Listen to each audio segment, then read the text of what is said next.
Pre మార్కెట్కి సంబంధించిన ప్రధాన అంశాలు చర్చించుకుందాం. ముందుగా మిత్రులందరికీ స్వాగతం. ఈరోజు ఏప్రిల్ 30వ తారీఖు బుధవారం.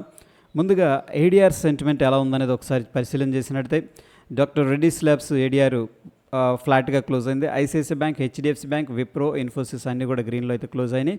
సో ముఖ్యంగా ఐటీ సెక్టార్ నుంచి ఇన్ఫోసిస్, విప్రో, ఏడిఆర్స్ అయితే 1% పైన పాజిటివ్గా క్లోజ్ అయినాయి. దీన్ని బట్టి ఐటీ సెక్టార్లో కొంత రికవరీ అనేది మనం అయితే ఎక్స్పెక్ట్ చేయొచ్చు. ఇక ఇండియన్ ఇండిసెస్ ఎలా పర్ఫామ్ చేసినాయి అనేది మనం తీసుకున్నట్టయితే నిన్నటి రోజున Nifty pharma, metal, media, commodities అన్నీ కూడా నెగిటివ్లో క్లోజ్ అయినాయి. ఐటీ ఇన్ఫ్రాస్ట్రక్చర్ నిఫ్టీ 50లో కొద్దిగా బౌన్స్ అనేది కనిపించింది. ముఖ్యంగా ఐటీ అయితే అవుట్ పర్ఫామ్ చేసిందని చెప్పేసి చెప్పుకోవచ్చు. 90% పైన ఇండిసెస్ నిన్నటి రోజున నెగిటివ్లో అయితే క్లోజ్ అయింది.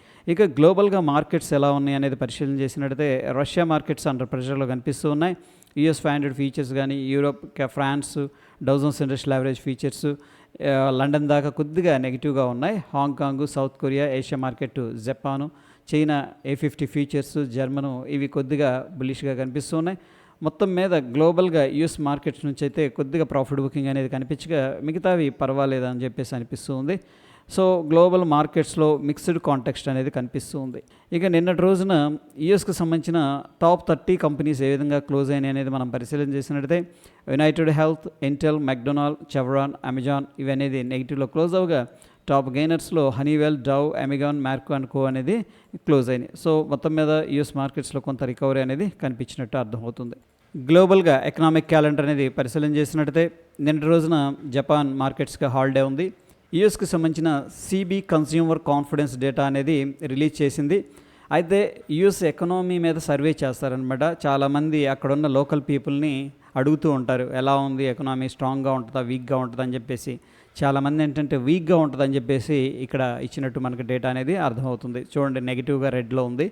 ఇక జోల్స్ జాబ్ ఓపెనింగ్ డేటా అనేది మనం చూసుకున్నట్లయితే నెగిటివ్గా రావడం అనేది జరిగింది యూఎస్కి సంబంధించింది. ఈరోజు విషయానికి వచ్చేసరికి చైనాకు సంబంధించిన మ్యానుఫ్యాక్చరింగ్ పిఎంఐ డేటా అనేది ఒక హాఫ్ అన్ అవర్లో రిలీజ్ అవుతుంది. ఇది వెరీ ఇంపార్టెంట్, ఎందుకంటే ఏషియా మార్కెట్కి సంబంధించింది and China is one of the biggest economy కాబట్టి అది ఏ విధంగా డెవలప్ అవుతుంది అనేది వెరీ ఇంపార్టెంట్ అనమాట. ఇక ADP non farm employment data release అవుతుంది యూఎస్కి సంబంధించింది. యూఎస్కి సంబంధించి GDP data, Chicago PMI data, core PCE price index data అనేది రిలీజ్ అవుతుంది. దాని తర్వాత రాత్రి 8 గంటలకు క్రూడ్ ఆయిల్ ఇన్వెంటరీ డేటా అనేది రిలీజ్ అవుతుంది. అంటే క్రూడ్ ఆయిల్ బావులు, వెలికితీసే బావులు పెరిగాయా తగ్గాయా అనేది. సో జనరల్గా పెరిగాయంటే సప్లై ఓవర్ అయినట్టు, అందుకని స్టాక్ ప్రైస్ అనేది కిందకి వెళ్ళడానికి ఆస్కారం ఉంటుంది, క్రూడ్ ఆయిల్ ప్రైసెస్. ఇండియాకి సంబంధించిన ఎకనామిక్ క్యాలెండర్ అనేది పరిశీలన చేసినట్టయితే నిన్నటి రోజున ఎటువంటి ఈవెంట్స్ అయితే లేవు. ఈరోజు విషయానికి వచ్చేసరికి గవర్నమెంట్ బడ్జెట్ వాల్యూ అంత ఉంది. దాని తర్వాత M3 మనీ సప్లై అనేది ఏ విధంగా జరుగుతుంది, ఈ డేటా రిలీజ్ అవుతుంది. ఇది వెరీ ఇంపార్టెంట్ డేటా అని చెప్పేసి చెప్పుకోవచ్చు. కమోడిటీస్ విషయానికి వచ్చేసరికి మనకు దాదాపుగా అన్నీ కూడా నెగిటివ్లో ట్రేడ్ అవుతున్నాయి. ఇక్కడ న్యాచురల్ గ్యాస్ను, బ్రెంట్ ఆయిల్ని మినహాయిస్తే గోల్డ్ కానీ, సిల్వర్ కానీ, కాపరు, యుఎస్ సోయాబీన్స్ అన్నీ కూడా నెగిటివ్గా అయితే ట్రేడ్ అవుతూ ఉన్నాయి. ఇక ఫ్యూచర్ అండ్ ఆప్షన్స్లో కొన్ని స్టాక్స్ రిజల్ట్స్ అయితే అనౌన్స్ చేస్తూ ఉన్నాయి. ముఖ్యంగా Exide industries, Bandhan bank, IOC, Phoenix, Indus tower, Sonacoms, VDL, federal bank, VBL, Jindal steel. Okay, probably వీటిల్లో వోలటాలిటీ ఎక్కువగా ఉండే అవకాశం ఉంది. ఇక కొన్ని స్టాక్స్ అయితే బ్యాన్ లిస్ట్లోకి వెళ్ళిపోయాయి. RBL బ్యాంక్ అనేది, ప్రాబబ్లీ మనపురం, LTF అనేది కూడా బ్యాన్ లిస్ట్లోకి వెళ్ళడానికి అయితే పాసిబిలిటీస్ కనిపిస్తూ ఉన్నాయి. వీటిల్లో మనం ఫీచర్స్ అండ్ ఆప్షన్స్ ట్రేడ్ చేయకూడదు. అండ్ క్యాష్ మార్కెట్లో మనం బై సెల్ అనేది చేసుకోవచ్చు. నిఫ్టీ హీట్ మ్యాప్ అనేది పరిశీలన చేసినట్టయితే BEL, Trent, tech Mahindra, Reliance అనేది నిన్న సిగ్నిఫికెంట్గా గెయిన్ అనేది కనబరచగా coal India, JSW steel, ONGC అనేది అండర్ ప్రెషర్లో ఉన్నట్టు తెలుస్తూ ఉంది. కొన్ని స్టాక్స్ ముఖ్యంగా Trent, PNB housing finance, Sonacoms, Prestige, BEL వీటిలో సిగ్నిఫికెంట్గా లాంగ్ బిల్డప్ అనేది జరుగుతూ ఉండగా టాటా కెమికల్స్ సిగ్నిఫికెంట్గా షార్ట్ కవరింగ్ అనేది జరుగుతుంది. Tata tech, Idea, Oberoi realty, coal India, Adani green ఎనర్జీలో సిగ్నిఫికెంట్గా షార్ట్ బిల్డప్ అనేది జరుగుతూ ఉన్నట్టు డేటా అనేది చూపిస్తుంది.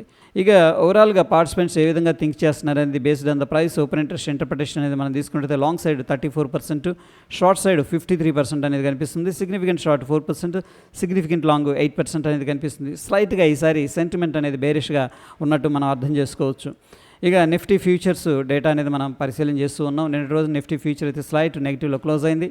Anyhow based on the price open interest interpretation ఏం చెప్తుంది అనేది మనం తీసుకున్నట్టయితే ఇక్కడ షార్ట్ బిల్డప్ అనేది చూపిస్తుంది. అంటే మార్కెట్ కొద్దిగా కిందకి వెళుతుంది అని చెప్పేసి కొంతమంది పొజిషన్స్ తీసుకుంటున్నారని చెప్పేసి మనం అర్థం చేసుకోవచ్చు. ఇక ఈరోజు నిఫ్టీ ఎక్స్పైరీ ఉంది, ఎందుకంటే మేడే ఉందన్నమాట రేపటి రోజున. సో అందుకని రేపు మార్కెట్కి అయితే హాలిడే ఉంది, అందుకని ఈరోజు ఎక్స్పైరీ ఉంది. ఇక పార్టిసిపెంట్ వాయిస్ డేటా అనేది మనం పరిశీలన చేసినట్టయితే అందరూ అన్నిట్లో కూడా బుల్లిష్గా ఉన్నారు. ఓకే, సో చక్కగా గ్రీన్లో ఉన్నాయి అన్నీ కూడా. ఎఫ్ఐఎస్ మనం చూసుకున్నట్టయితే 2386 కోట్లు క్యాష్ మార్కెట్లో బై చేసినట్టు తెలుస్తుంది. డిఐఎస్ 1369 కోట్లు క్యాష్ మార్కెట్లో బై చేసినట్టు తెలుస్తుంది. ఈసారి ఎఫ్ఐఎస్ డిఐఎస్ ఇద్దరు కూడా క్యాష్ మార్కెట్లో ఇన్వెస్ట్మెంట్ అయితే చేసినట్టు క్లియర్గా తెలుస్తుంది. ఇండియా విక్స్ విషయానికి వచ్చేసరికి 2.54% రైజ్ అయింది. దీని మీనింగ్ ఏంటంటే ఇండియన్ మార్కెట్స్లో కొద్దిగా వోలటాలిటీ ఉందని చెప్పేసి అర్థం చేసుకోవచ్చు.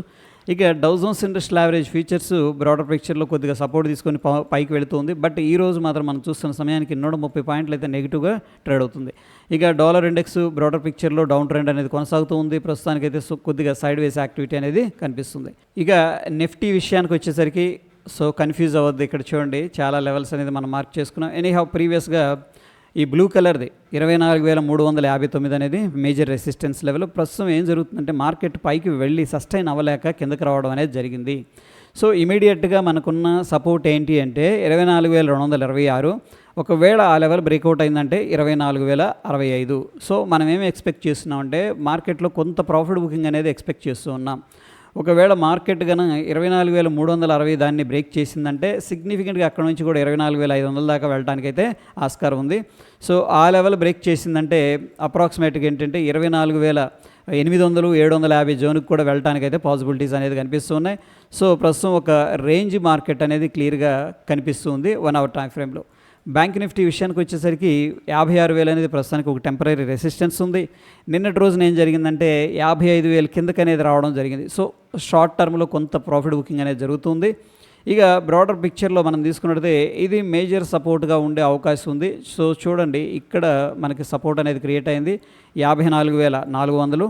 ఒకవేళ ఆ లెవెల్ సపోర్ట్ అనేది తీసుకుందంటే మళ్ళీ ఇమీడియట్గా 55,500 అనేది రెసిస్టెన్స్గా ఉండే అవకాశం ఉంది. ప్రస్తుతం సిచ్యువేషన్లో కొద్దిగా మనం ప్రాఫిట్ బుకింగ్ అనేది ఎక్స్పెక్ట్ అయితే చేసుకోవచ్చు. ఇక సెన్సెక్స్ విషయానికి వచ్చేసరికి బిగ్గర్ పిక్చర్లో 80,500 అనేది ఇంపార్టెంట్ రౌండ్ నెంబరు. అక్కడ కొద్దిగా ప్రాఫిట్ బుకింగ్ అనేది జరుగుతుంది.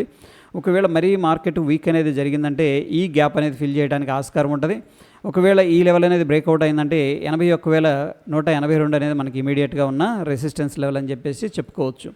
ఇక గోల్డ్ విషయానికి వచ్చేసరికి మనం నిన్నటి రోజున ఇక్కడ చూడండి ప్రీవియస్గా రెసిస్టెన్స్ అనేది క్రియేట్ అయింది అండ్ ప్రీవియస్గా సపోర్ట్ అనేది క్రియేట్ అయింది. ఈ మధ్యలోనే కన్సోలిడేషన్ అయితే తీసుకుంటుంది. స్లోగా మనం గ్లోబల్గా చూసుకున్నట్లయితే కమోడిటీస్ అనేది కొద్దిగా వీక్గా ట్రేడ్ అవుతున్నాయి. సో ఈ యొక్క లో అనేది బ్రేక్ చేసింది అనుకోండి మళ్ళీ ఫర్దర్గా ఈ లెవెల్ దాకా రావడానికి అయితే పాసిబిలిటీస్ అనేది కనిపిస్తూ ఉన్నాయి. ఇక క్రూడ్ ఆయిల్ అనేది మనం చూసుకున్నట్టయితే మొన్నటి రోజున ఇది డ్రా చేసి పెట్టుకున్నాం. ఇది రెసిస్టెన్స్ లాగా ఉంది. ఇది ఒక ప్యాటర్న్ అనమాట. డ్రాప్ అయింది, ఒక ఫ్లాగ్ లాగా ఫార్మేషన్ జరిగి ఎక్కడి నుంచి బ్రేక్ డౌన్ జరిగి స్లోగా మనకి ఇంపార్టెంట్ సపోర్ట్ ఏదైతే అనుకున్నామో ఆ సపోర్ట్ దిశగా అయితే ట్రావెల్ చేస్తుంది బ్రాడర్ పిక్చర్లో. ఇక బిట్కాయిన్ విషయానికి వచ్చేసరికి 1 అవర్ టైం ఫ్రేమ్ అనేది ఒకసారి చూసుకున్నట్టయితే సో ఇక్కడ రెసిస్టెన్స్ ఉంది అండ్ ఈ ట్రెండ్ లైన్ కూడా మొన్నటి రోజున మార్క్ చేసి పెట్టుకున్నాం. ఆ లైన్ అనేది బ్రేక్ డౌన్ చేసి అక్కడ నుంచి కూడా స్లోగా డౌన్ ట్రెండ్ అనేది కొనసాగుతుంది. సో ప్రాబబ్లీ 92,924 అనేది మనకి ఇమీడియట్గా ఉన్న కీ సపోర్ట్ అని చెప్పేసి చెప్పుకోవచ్చు. ఇక గిఫ్ట్ నిఫ్టీ విషయానికి వచ్చేసరికి డైలీ టైం ఫ్రేమ్లో పరిశీలన చేసినట్టయితే నిన్నటి రోజున డోజీ ఫార్మేషన్ అయితే జరిగింది. ఇక్కడ చూడండి ఇక్కడ క్లోజ్ అయింది. బట్ ఈరోజు స్లైట్గా గ్యాప్ అప్ అయింది. గ్యాప్ అప్ అయి కొద్దిగా పైకి వెళ్ళింది కానీ అక్కడ రిజెక్షన్ జరిగింది, మళ్ళీ కొద్దిగా వీక్ అయింది. సో ఎనీహౌ మనం చూస్తున్న సమయానికి అయితే 22 పాయింట్లు పాజిటివ్గా ట్రేడ్ అవుతుంది. నంబర్ వైస్ చూసుకున్నట్టయితే 24,450 దగ్గర అప్రాక్సిమేట్గా ట్రేడ్ అవుతుంది గిఫ్ట్ నిఫ్టీ ఫ్యూచరు. మన నిఫ్టీ ఫ్యూచర్ ఏమో 24,425 దగ్గర అయితే క్లోజ్ అయింది. సో టోటల్గా ఒక 25 పాయింట్లు అయితే మనకి పాజిటివ్గానే కనిపిస్తుంది. Based on the gift Nifty ఏంటంటే మనం స్మాల్ గ్యాప్ అప్ లేదంటే ఒక ఫ్లాట్ ఓపెనింగ్ అనేది ఎక్స్పెక్ట్ అయితే చేసుకోవచ్చు. కొన్ని స్టాక్స్ ఈరోజు ముఖ్యంగా Bajaj finance, IndusInd bank, India mart, Schaeffler India, Vishal mega mart, prestige estates, strides pharma అనేది న్యూస్లో ఉన్నాయి. ప్రాబ్లీ వీటిల్లో స్ట్రాంగ్ మొమెంటం ఉండే అవకాశం అయితే కనిపిస్తుంది. ఈ లింక్ అనేది నేను టెలిగ్రామ్లో అయితే షేర్ చేస్తాను. ఇక టెక్నికల్గా ఇండికేటర్స్ ఏం చెప్తున్నాయి అనేది మనం చూసుకున్నట్లయితే బ్యాంక్ నిఫ్టీలో స్ట్రాంగ్ బై అనేది అడ్వైస్ చేస్తూ ఉన్నాయి డైలీ టైం ఫ్రేమ్లో. బట్ లోవర్ టైం ఫ్రేమ్లో ఏంటంటే కొంత సెల్లింగ్ అనేది అడ్వైస్ చేస్తూ ఉన్నాయి. ఇక నిఫ్టీ 50 అనేది పరిశీలన చేసినట్టయితే బ్రాడర్ పిక్చర్లో స్ట్రాంగ్ బై ఉండగా లోవర్ టైం ఫ్రేమ్లో మాత్రం మనకి కొద్దిగా వీక్నెస్ అనేది చూపిస్తూ ఉంది. సో మార్కెట్ ఈరోజు గిఫ్ట్ నిఫ్టీ ప్రకారం చూసుకున్నట్టయితే కొద్దిగా గ్యాప్ అప్ లేదా ఫ్లాట్ ఓపెనింగ్ అనేది మనం అయితే ఎక్స్పెక్ట్ చేసుకోవచ్చు. అది ఫ్రెండ్స్ ఇక్కడ మనకి కమోడిటీస్ ప్రైసెస్ అయితే కొద్దిగా వీక్గా కనిపిస్తూ ఉన్నాయి. అండ్ ఈ యొక్క అడ్వాన్స్ డిక్లైన్ రేషియో ఏంటంటే కొద్దిగా బేర్స్కి ఫేవర్గా కనిపిస్తుంది. అంటే పెరుగుతున్న కంపెనీల కంటే ప్రాఫిట్ బుకింగ్ జరుగుతున్న కంపెనీలు ఎక్కువగా ఉన్నాయి. So based on this context ఏంటంటే మనం కొద్దిగా side ways to bearish activity అనేది షార్ట్ టర్మ్లో చూసుకోవచ్చు. బట్ ఇంపార్టెంట్ సపోర్ట్ దగ్గర మాత్రం డిప్ ఆన్ బై అనేది చేసుకోవచ్చు బిగ్గర్ టార్గెట్ కోసం. సో ఇది ఫ్రెండ్స్ ప్రీ మార్కెట్కి సంబంధించిన అప్డేట్స్. వీడియో ఇన్ఫర్మేటివ్గా అనిపిస్తే తప్పకుండా లైక్ చేసి మీ యొక్క సపోర్ట్ అనేది తెలియజేయండి. మరొక ఇంట్రెస్టింగ్ ఎపిసోడ్లో మళ్ళీ కలుసుకుందాం. Stay tune. ధన్యవాదాలు.